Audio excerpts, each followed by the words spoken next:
ఆ విలేజ్ లో ఒక అతను వచ్చి వే చూపించాడు. ఒక్కరు వెళ్లే అంత దారి ఉంటుంది, అదే బండ మీద చూస్తూ రావాలి.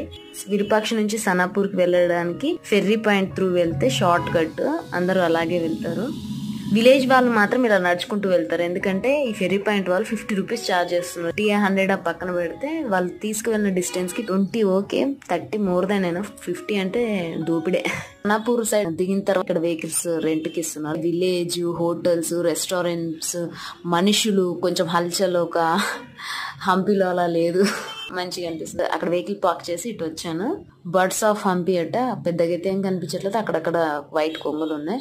అది కూడా నవ బృందావనికి వెళ్ళడానికి అది ఫెర్రీ పాయింట్, అక్కడికి వెళ్ళాలి నవ బృందావనం. బోట్ వచ్చింది, వెళ్తున్నాను.